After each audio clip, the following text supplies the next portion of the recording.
Вятърко от камбаира пак засвири своята чудесна песен. Моля те, южняк, повей и в градините снега стопявай. Да започваме с игрите, да започваме с белите. Хайде, дружина, да направим комбина.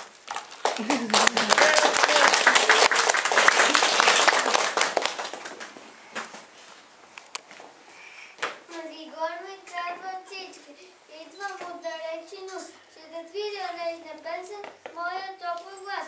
Та слънчева погар или топлен си град. Светя. Светя е говоречки размисли, ставате сренести. Давай, вятърко, ти си изпевали. Като те всички животни страни, привет на вас, деца. Се помогна да скичите майките с пролетни цветя. Днес е празника на мама, с усмивки за корава, още от трава, аз ведря, сладките ми чулки, най-главно ще подаря.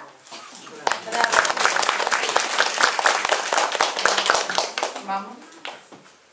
Мама колко я обича, колко топлина, името и аз изричам. И разбирам от превъзка далинайна, че всичко на света, радо това и доброта.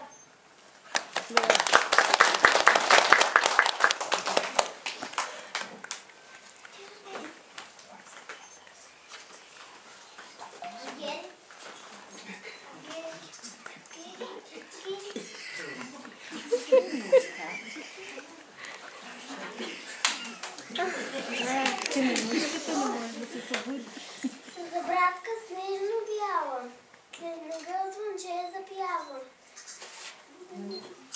Слънчо, щом пригони древно. Маничко. Маничко момиче се подава. Зъм, ставите от сън. Моя майчица добричка, бяла хубава ръчичка. Издигни и служи ти на моята главичка. Да ме милваш, да ми дадеш към слънчета да грееш. Слънчо, щом пригони зимната ми хрушка. И кривачето огряните с първите лъчи. И над него мамо сведе ласкави очи. И тихичко засмя се. За тебе, мамичко, добричка, е моята усмивка. За тебе е моето пламъче тръпти, за да бъдат в радост към ми твоите дни.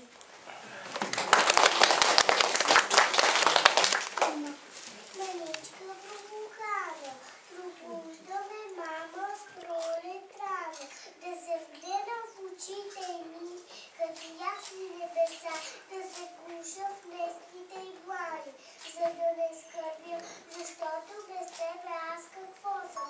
Цвете без роса, майко моя мила, колко си добра.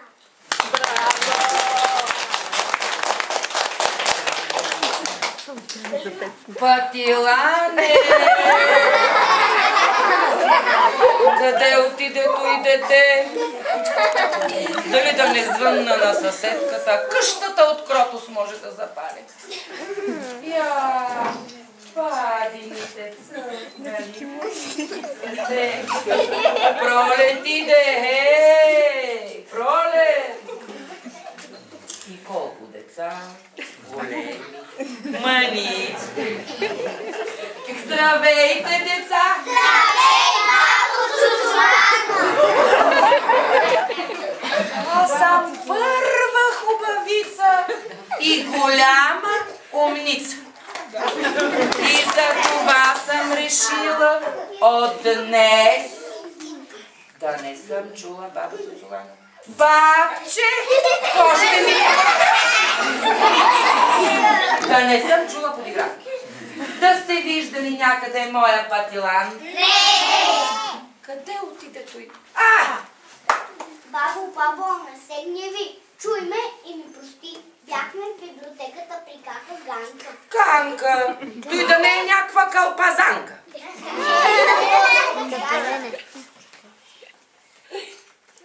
Ма баба забравя, бе. Забравя. Било днес празника на мама. Че той е мой. Какви празници е имала баба. Песни, танци, А сега няма кой баба с нищо да поздрави. Песен? Песен? Песен за баба. Айде за баба песен.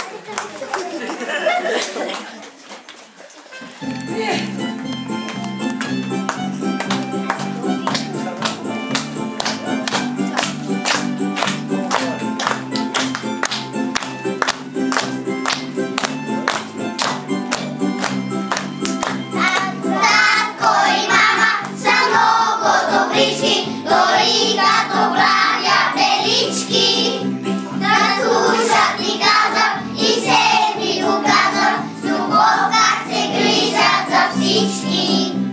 И баба ме гледа, тя много помага, и бабина тя е отмяна. А дядо играя, той се ми угажда, на дядо детето ми казва. Семейство голямо сме ние вкъщи, с мама и татко и баба и дядо. Но мене ме слушат най-много, защото детето е важно какво да се прави. Семейство голямо сме ние вкъщи, с мама и татко и баба и дядо. Но мене ме слушат най-много, защото детето е важно какво да се прави.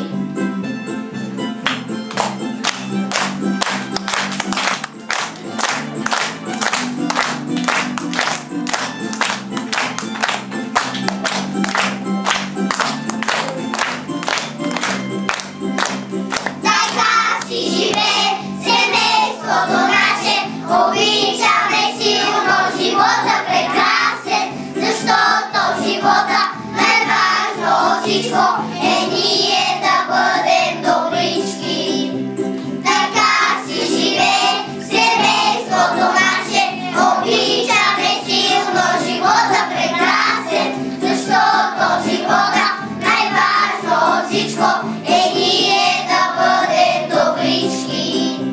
Семейство голямо сме ние вкъщи, с мама и татко и баба и дядо.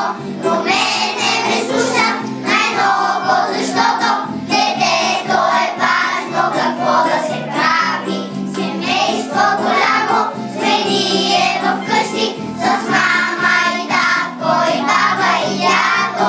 Но мене ме слушат най-много, защото детето е важно какво да се прави. Детето е важно какво да се прави.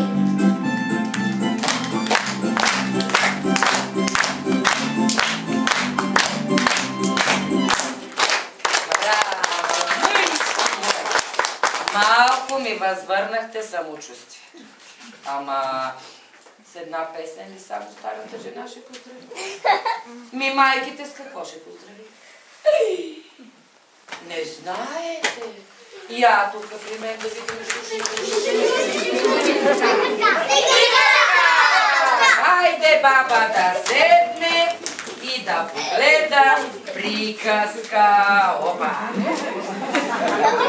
Лазаром в гората, нищичко не хвана, от глад свирят ми червата и ми се върти главата. Ау, Вълчо, ти ли си? Аз съм, ама не съм аз. Как първо си ти, после не си ти? Да не ядеш 3 дена, да видим как ще изглежда. О, Кукия, ако знаеш, щях да ти да не съм малко козле. Козле, откъде ще го вземеш? То си е моя работа. Как сладко си похапна. И нищо ли не ми остане? Нищо. Освен да си гнилиш от моята опашка. Ти подиграваш ли ми се? Деца, играете ли си?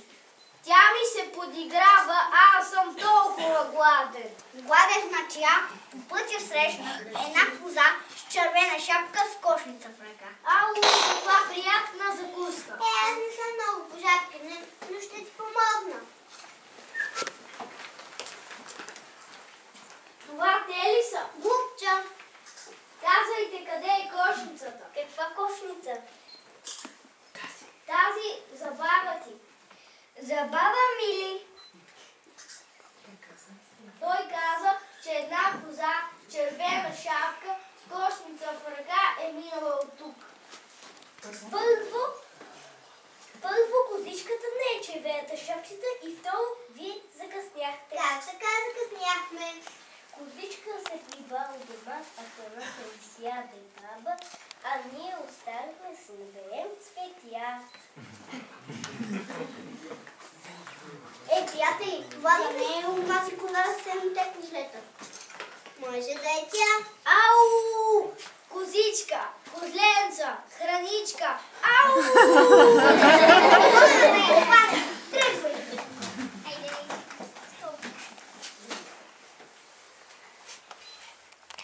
Пинете, милички цветенца, пинете водичка.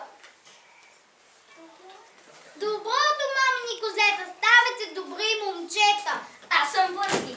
Аз съм втори. Аз трети съм наред. Аз четвърти. Пети съм наистина, нали? Шести аз. Кой още в леглото? Там е седмото козе. Ставай, мъничко, братле.